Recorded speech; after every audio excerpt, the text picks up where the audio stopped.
अगर मैं आपसे सवाल पूछूं कि महाभारत का पूरा युद्ध किसने देखा था, तो आप में से अधिकतर लोग एक ही नाम लेंगे, संजय। लेकिन क्या आप जानते हैं कि संजय के अलावा भी दो लोग और थे जिन्होंने महाभारत का पूरा युद्ध देखा था। इनमें पहला नाम है बर्बरीक। बर्बरीक ऐसे महान योद्धा थे जिनके पास 3 बाण थे, लेकिन 3 बाण में इतनी शक्ति थी कि अकेले ही पूरे महाभारत को समाप्त कर सके। बर्बरीक की मां ने उन्हें युद्ध में भेजने के समय एक ही बात कही थी कि तुम सदैव हारे का सहारा बनो। जब बर्बरीक युद्ध भूमि में जा रहे थे, तभी रास्ते में श्री कृष्ण महात्मा के भेष में आए। श्री कृष्ण जानते थे कि महाभारत का युद्ध कौन जीतने वाला है, और अगर बर्बरीक गए तो युद्ध कठिन हो जाएगा। श्री कृष्ण ने उनकी परीक्षा ली।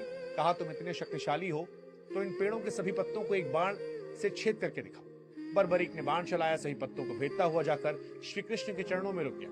क्योंकि श्री कृष्ण ने एक पत्ता पैर के नीचे दबा रखा था, बर्बरीक समझ गए कि उनके सामने कोई साधारण व्यक्ति नहीं। उन्होंने पूछा, आप कौन हैं? भगवान श्री कृष्ण ने अपना रूप दिखाया। बर्बरीक चौंक गए। कहा, आप तो मेरे गुरु हैं। श्री कृष्ण ने कहा, मैं तुम्हारा गुरु हूं तो गुरु दक्षिणा क्या दोगे? बर्बरीक ने कहा, भगवान आप जो चाहे। श्री कृष्ण ने कहा, तुम मुझे अपना सिर दक्षिणा में दे दो। बर्बरीक ने बिना हिचकिचाहट के अपना सिर भगवान को समर्पित कर दिया। बर्बरीक का प्रेम देखकर भगवान प्रसन्न हुए और कहा, वर मांगो। बर्बरीक ने कहा कि मैं महाभारत का पूरा युद्ध देखना चाहता हूं। श्री कृष्ण ने वरदान दिया। कहा, तुम पूरे महाभारत का युद्ध देखोगे, और जिस प्रकार तुम्हारी माता ने कहा था हारे का साथ देना, उसी कारण से आज से तुम्हारा नाम खाटू श्याम के नाम से होगा। इस प्रकार बर्बरीक खाटू श्याम बने, महाभारत का पूरा युद्ध देखा। दूसरे हनुमान जी थे।